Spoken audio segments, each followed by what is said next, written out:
G'day, I'd like to let you know that Aussie MedEd is sponsored by Tego. For most doctors, indemnity insurance is one of their biggest costs of practice. While many doctors are still with the same insurer they joined in medical school, many have made the switch to Tego and benefited from it. The team at Tego have told me that those new to private practice could qualify for 4 years of discounted premiums. To find out more about Tego, visit tego.com.au. That's tego.com.au. G'day and welcome to the Aussie MedEd, the Australian Medical Education Podcast, where we get to interview specialists in a variety of medical areas, asking their opinion on their certain conditions and obtaining their insight into how they diagnose and treat that condition. In these COVID times, it's a way of replacing the relaxed discussion around the hospital by allowing the listener to put forward questions to be answered and addressed on their behalf. I hope you enjoy the whole program. Welcome once again to Aussie MedEd.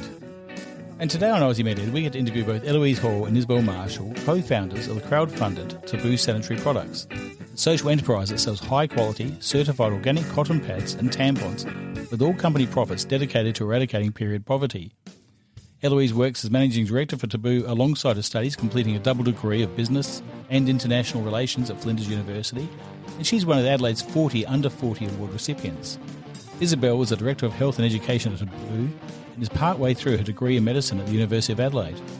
Isabel was awarded the 2021 Young Australian of the Year this year. It is with great honour I get to interview both these students today who are going to talk to us about the challenges they've faced and what their work is providing for those in the underdeveloped worlds. I'm Gavin Nyman, an orthopaedic surgeon based in Adelaide and also a senior lecturer at the University of Adelaide involved in orthopaedic musculoskeletal teaching. I hope you enjoy the podcast series, and if so, please feel free to subscribe, give us a like or review, or tell your friends about it. We look forward to having you listen to our podcast series, and we hope you find it enjoyable. I'd like to begin this podcast by acknowledging the traditional custodians of the land on which this podcast has been produced, and pay my respects to the elders both past and present. It now gives me great pleasure to introduce two inspiring young ladies who have started a social enterprise company in support of period poverty to raise money for the underprivileged communities, both Isabel Marshall and Eloise Hall. Isabel and Eloise, thank you very much for coming on Aussie MedEd. It's great to have you on board. Thank you for having us. Thanks. If we start off with Isabel and ask her the first question, perhaps you can go into what period poverty actually is. Yeah, so there are multiple groups around the world, including Australia, who are at risk of period poverty. In essence, period poverty is when someone can't afford or access the products they need to deal with their period effectively and hygienically and in a dignified way. There are certainly people in Australia living in period poverty as well as overseas, and that's because really wherever you see poverty in general, you can see period poverty. But there are also lots of other factors that contribute to period poverty, such as shame and stigma, a lack of menstrual health education, and of course gender inequality. So that all of those factors kind of combine to form this high risk of period poverty. Well, that's excellent. Obviously, it's quite a significant issue. We ask Eloise, I believe you two knew each other from school, and obviously you're quite passionate about this cause. How did you come about the idea of producing Taboo, and what actually is Taboo, and what does it involve? Yeah, of course. So Taboo is a social enterprise, meaning we exist as a regular company, and we specifically sell certified organic cotton pads and tampons to the Australian consumer market. And our social aspect of the company is our mission, which is to eradicate period poverty. And as Lizzie was explaining, period poverty is really the fuel of why we designed and started the company that we did. And we were really inspired by the social enterprise model in its essence. And we thought that the menstrual health care market in a consumer lens is a really worthwhile opportunity to make significant difference just by selling a product that people are going to buy in their everyday life, but using the profits that the sale generates for something that is inherently important. And that in our passionate perspective as young people, we were really excited to eradicate period poverty specifically. Well, that's excellent. It's great to have these great ideas, but I mean, surely it's a hard thing to do. I mean, I know at school we always have thought of different things to do, but you two have actually taken it to the nth degree. There must have been a few challenges along the way. I mean, what challenges did you actually face? Yeah, so just to give you a bit of context regarding timing and everything like that, Elise and I came up with the idea of Taboo at the start of year 12. And so we sat on it for a while until we graduated year 12. And then our first kind of point of call was to enter a few local competitions where we pitched our idea to panels of judges. And so success in those sorts of local competitions really gave us the encouragement and the mentorship that we really needed to take Taboo to the next level and actually reach the next milestones that would turn it into a fully functioning business and company and social enterprise. So that process then, at that point, we decided to defer our uni degrees and dedicate 100% of our time to growing this concept. And at that point, our priorities really were to grow a community around this idea of Taboo, because Taboo has always been and will always be a very community-driven business. And so we really relied upon the support of that community in a financial sense, but also a practical sense. And of course, to actually spark those conversations surrounding menstruation, which is such a big part of our mission to eradicate that stigma. So really developing that community and also finding mentorship was probably the first step. And then, of course, you referenced some challenges, which definitely came, that showed themselves in many forms along the last, 5 years. I guess we can say more about them, and I'm sure Eloise can share more of them as well. But there's also just general business challenges. Starting a business isn't easy. There's financial issues, but certainly the social enterprise, it can be difficult to get that startup capital you need, because you're living in a bit of a grey zone between a DGR charity, but also you're not quite a fully for-profit business that can get financial investors on board, because, of course, you can't dedicate those dividends at the end of every financial year. So because of the commitment to our not-for-profit model and mission focus. So there's a little bit of, there's some challenges there. Eloise, I'm sure you can probably expand on a few others. Okay, Eloise, what issues did you find with finding a mentor for this company? Obviously, did you have inspiration from family members or school, or did you just through education at school that helped you along the way? Yeah, mentorship was something that we were quick to seek in the year after high school, knowing that we didn't have any practical experience of our own, but so many people had a wealth of knowledge and experience in their own industries. And I guess one thing that we were conscious of is that periods and period poverty in particular wasn't a very hot topic at the time. And we had this very cutting edge idea that people hadn't given a lot of attention to, just because periods are naturally and traditionally so stigmatized. So I think we attracted quite a lot of really useful mentors through the competitions that we entered in the nature of our design, because it wasn't something that was, I guess, very well plastered across the media. Thankfully, there are more discussions about gender equality and also the empowerment of people through menstrual health support.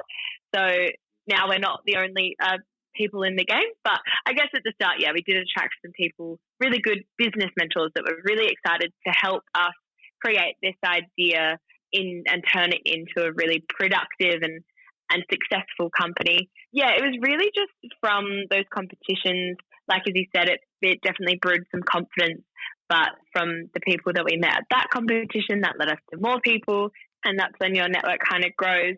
And really all we needed was a little bit of naivety, a healthy dose of naivety, not really knowing what's around the corner, a huge amount of passion, and then with that support from mentors that we trusted, and that was definitely something that we considered.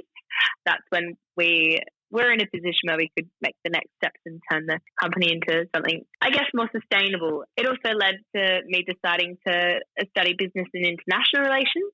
I was obviously really passionate about the company, and I decided to change my degree to business and international relations to support the practical and theoretical knowledge about running a company in a complex environment.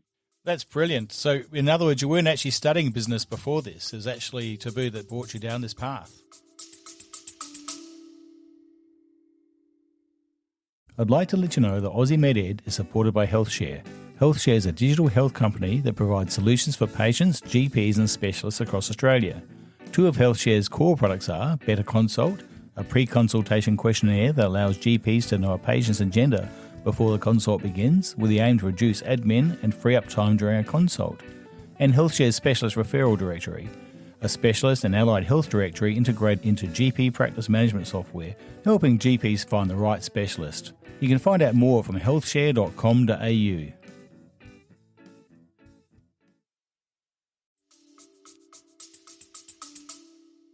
Yeah, it is. A lot of startups do figure it out along the way, and we certainly did that for a while.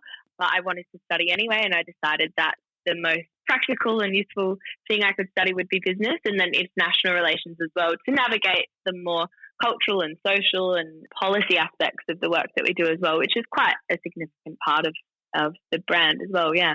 Well, that's brilliant. It's amazing how life will take you down certain pathways and will actually lead you towards a end goal which actually supports your underlying passion. And this will lead to a more enjoyable life and a more fulfilling life. Do you think that that's the way Taboo's taking you as well, Eloise?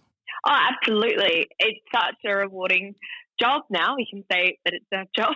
And yeah, it's certainly the most rewarding, I guess, career that I can imagine for myself, in that it's completely about equality and progressive equality that ensures everyone has equal opportunity and equal rights. And the day-to-day conversations and work that we contribute to is, yeah, so rewarding. I think maybe if I was an introvert, it would be a lot less, it would probably be more draining, in that we do have a lot of conversations during the day. But thankfully, I'm an extrovert, so I often finish the day feeling very full of energy, which is great. Now, Isabel, you're telling me with the production of the products, how did it start about? Where are they actually produced, and how did you initially start selling them, and where are you heading for the actual sales in the future? Yeah, in our gap year, one of our first tasks was to find a manufacturer for pads and tampons that felt right for us. Our priorities at the time, and are still, to develop a really high quality product that we're proud of, and that is 100% certified organic cotton with the least environmental footprint as we can possibly make. So that really led us to consider a few options. Unfortunately, there weren't any sustainable or possible options for manufacturers in Australia, but we did seek overseas options as well, and landed on an incredible factory in Spain, out of Barcelona. And we were so happy to partner with them, mostly because they produce an incredible 100% organic cotton product.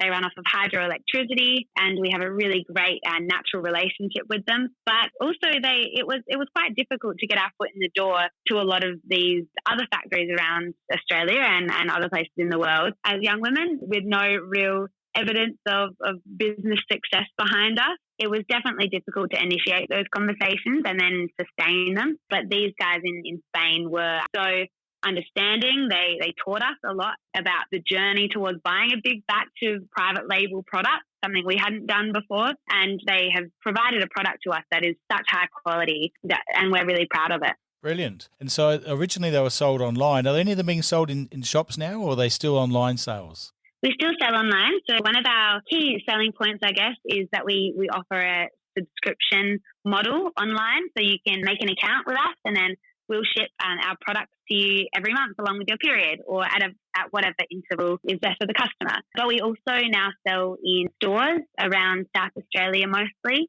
in national pharmacies and OTRs. And we're very excited to announce soon some incredible new retail partnerships that will mean our product is available in many, many more stores across South Australia. That's so exciting to hear. It's really good. And where do the profits for the sales of these products go? I believe a lot of them go to supporting underprivileged communities. Is that correct? Yeah, so our charity partner for our company profits is a charity called One Girl. So they're an Australian registered charity that work in Sierra Leone and Uganda and Africa, and they have some charity partners in those countries working with the community. So it's quite a holistic delivery of support. And their goal is to ensure that young girls can stay in school, and they also kind of tackle other barriers that stop girls from receiving an education. And one of them, like we've mentioned, is the access of pads. So if these girls aren't able to access pads, which is quite common, they might use things such as rags or mattress strippings, tree bark, leaves to manage their period blood, and that is undignified. It often is just not very practical, and so these girls won't be able to attend school. So One Girl supports the girls who are affected in those regions in Africa. And then we also have a Pad It Forward program in Australia. That's what we've coined it. So people buy Taboo products, so Taboo pads, and then we redistribute those pads around Australia to different organisations who support people at need. So we support women who are fleeing domestic violence. We've got partners who work in rural Arnhem lands in the Northern Territory. So they're supporting people who are quite rural and aren't able to access product for a variety of reasons. And yeah, youth groups, schools, a whole kind of range of people who are supporting people at risk of period poverty in Australia. And that's funded by people who purchase our product on behalf of someone else. That's so good to hear. And look, Eloise, perhaps you could tell us in real terms how much this is actually providing to those underprivileged communities How many pads is it provided, or how much money has been donated? Yeah, great question. We don't know the math specifically, but it's somewhere around 1,200 boxes of pads have been donated around Australia already. We're really proud of that because the program's really only been around for about a year. And in terms of our support to One Girl, unfortunately, we've not been in a position to dedicate any company profits to their work, but we have a really, really supportive community, and we've hosted some fundraisers for One Girl specifically in the interim, just so we can continue that support to them. I think altogether we've raised about $6,000, and to put it into perspective, it costs about $16 for One Girl to be supplied menstrual products for a year. So we've made a pretty cool impact, but obviously One Girl used the money in the best way possible for that time, so we can't exactly say we've supported X amount of girls with their period. But yeah, we're really proud of the support we've done so far, considering the age of the company. And the benefits of actually not just purely on the actual amount of products supplied, but it's also many areas. Obviously, it's first of all raised the awareness in Australia and I presume overseas, but also health-wise, improving the health both mentally, education-wise, and also physically. So there's lots of different benefits, and this is where I think I've really enjoyed having the opportunity to interview you, because I believe you've also done some visits to these areas to get more of an insight on what actually happens overseas. And I believe you visited Kenya. Can you tell me a little bit about what they actually are doing over there in the past and what we're hoping to actually provide for the future? Is there a lot of education going on as well? Yes, Kenya and India in 2018. And that was an incredibly eye-opening trip. We went there primarily to get a better idea of what period poverty really looks like in different areas, but also see how different organisations are tackling it. And different organisations tackle period poverty in very different ways because it's such a complex issue. And you touched on the importance of education just before. And that's something that we really prioritise at Taboo. And that's actually the reason that we decided to go with our charity partners, One Girl, because they had such a huge focus on educating the girls and the boys about what the menstrual cycle actually is, and then how to best look after themselves on their menstrual cycle or throughout their menstrual cycle. And that's so important because it's practical, but it also addresses that stigma that fuels period poverty so strongly. And having the boys and the girls educated in the same room hits that stigma on the head straight away. But yeah, there was a couple of organisations that we visited in Kenya and India. And for some of those organisations, education or a sustainable perspective wasn't considered so strongly. But we learnt a lot from that as well. Yeah, and it was just an incredible trip in that it really brought to life a lot of the facts and the stats that we'd spent so many years reading about online. And that was quite a harsh truth to address, I guess, because you'd hope that what you're reading online isn't true, and it comes to facts about 30% of girls dropping out of school as soon as they get their period. And as you mentioned, serious infections developing from using alternatives to pads that aren't hygienic. But these were realities that we saw and we met girls who were going through. So, yeah, we learned a lot, and it really fueled the fire to keep going for the next 3 years now it's been since our trip. That's brilliant. I guess those experiences really help which way you would want to take the company for the future. It is interesting how people perceive health in different ways, and given that periods are just a natural process of the body and affects half the population, it really should be a more standard part of our normal vocabulary in discussing women's health and the health of the community. Now, moving on, it's interesting to see you set up this company at such a young age. Did you find any barriers to the development of your company, either sexism or ageism that affected how things progressed? Yeah, I think so. Eloise and I went to a girls' school in Adelaide, and we certainly didn't have much of an idea of, well, we thought that we could really do anything and that no one would get in our way. And that was a beautiful confidence, and I guess it was born from this environment that we were educated in. And that's actually what we needed, I think, in that space and time, because when we left school and we entered this phase of developing a business from a very young age as young women, we needed that confidence. And there would have been plenty of things we wouldn't have even spent much time considering. But I would say that the thing I've noticed most is probably the lack of confidence in us because we're young. And you can see that in a lot of interactions you have with people who've had years of experience more than you,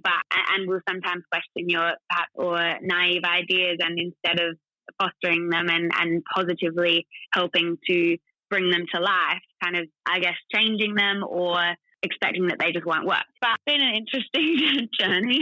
Well, that's really sad to hear that. Mm. The main reason I enjoy teaching is actually the feedback and the youthfulness of people's thoughts in the younger age. I mean, certainly as we get older, we can get fixed in our ideas. So hearing what other people think about different things and getting ideas and seeing things in a different light is actually a big bonus. Yeah, and there certainly have been comments and assumptions based on our gender as well. There's instances come to mind where various people have expected that our daddies have paid for the company and growing the company, which has certainly not been the case. And I remember scrolling through some comments on an interview. I think it was like a Sunrise interview or something, and someone said, of course, like I think it was to do with Young Australian of the Year, and someone had commented, of course, she didn't have any prospects after school. Her daddy probably paid for this project for her. Things like that I guess you'd wonder how they'd respond if you're a different gender or a different age. That's disappointing, but certainly you're proving them wrong and leading by example. Look, on that point, actually, I believe you're tackling Taboo in two different formats. You've got the managing director who has got the 40 under 40, is that correct, Eloise? And you've got Isabel with the Young Australian Year who's taking on the social and the perception of the period poverty issue.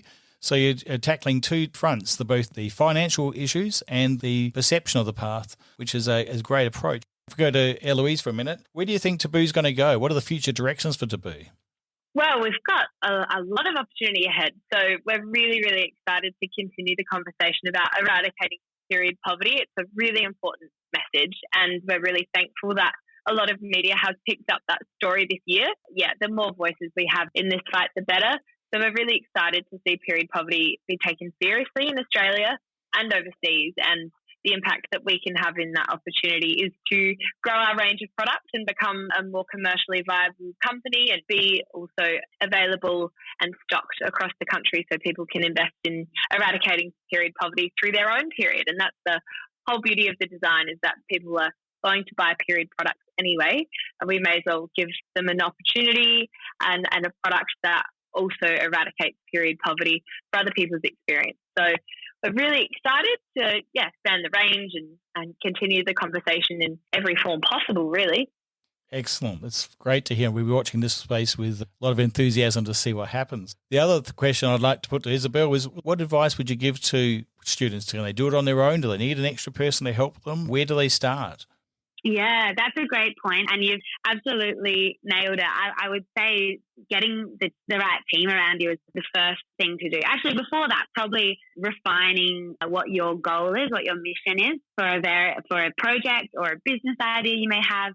Being able to see in writing what impact you want to see your business or idea make is really important, so everyone can be on the same page. And then getting the right people involved to make sure you've got all the skill sets required within the team. Eloise and I were so lucky in that we had each other to practically throw each other on, give each other encouragement, but also just an extra pair of hands is what you need sometimes starting a business. And also obviously the different strengths and weaknesses.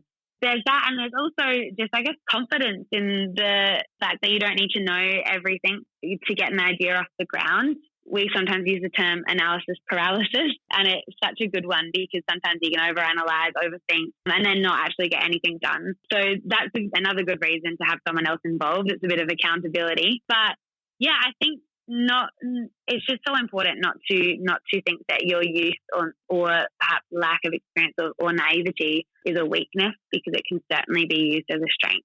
And that's what we've found. That's what we see a lot of people doing and excelling in as well. That's brilliant advice. Finally, perhaps you could tell me a bit about the Taboo team. I believe it's that you two fronted up, but I believe there's a few more people in it. There's an army of us. How many are there? There's now 11 people in our core team. We're so lucky. We've got people investing in various different ways for experience. So we've got some writers and a lot of creatives on board who want to contribute to something really meaningful while they're finishing their studies or, just gaining some experience. So we're really, really grateful for those people. And we also have a lot of ambassadors. Well, let's give a shout out to them all. Who are they? Let's go through them all. Oh, let's do it. Why not? Harriet Gray is managing our marketing at the moment, and I'm really grateful for her. I don't have to think about anything marketing now. Well, maybe it's mostly a team effort at this stage while we're getting on track. We've got Ali, who has been with us probably the longest out of everyone in the core team. She writes some blogs for us. Brilliant. We have Alva. She is also working in the marketing team. We have Zoe. She is in Melbourne, actually, and helps out with some graphic design things, some web things. We also have Gabby, who is interstate as well in Queensland. She's focusing on all of our outreach kind of projects and work in that sphere. Do you want to take over us, do the rest? We've got Ophelia. So Ophelia and I make up the health and education department at Taboo, and we have a whole lot of really exciting projects and resources that we're creating to make sure people are educated about menstrual healthcare. And then we've also got Carrie, who helps out with a lot of our events and has for a couple of years now been involved in coordinating our volunteers, which is a huge role. She does it so well.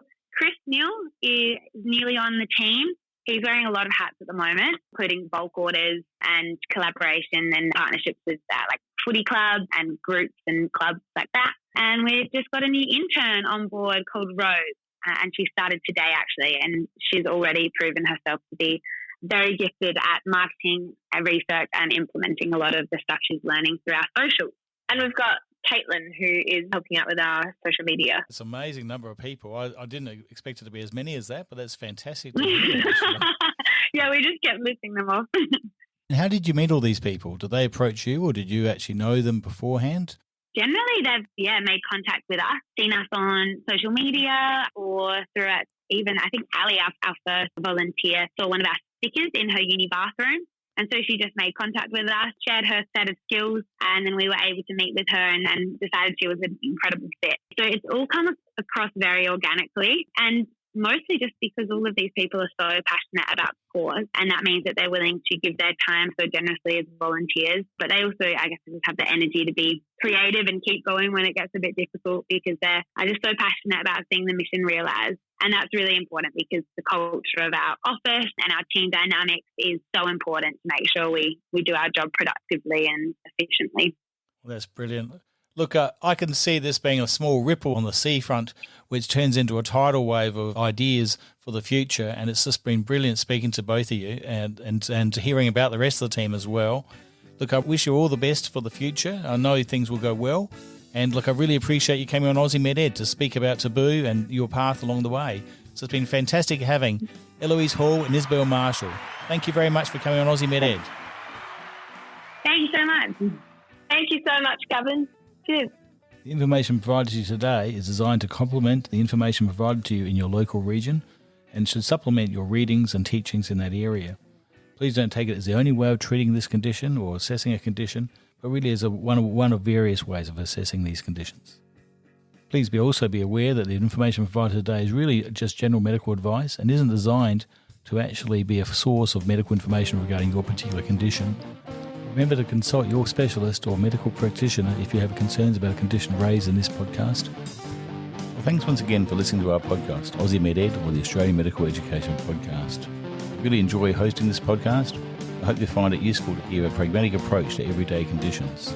If you have any questions or information you want to ask about us, or you'd like to put a suggestion for a topic, please don't hesitate to email us at gavin@ed-ed.com.au. Once again, I hope you've enjoyed listening to it, and we look forward to hosting it next fortnight when we introduce a new topic. Thank you.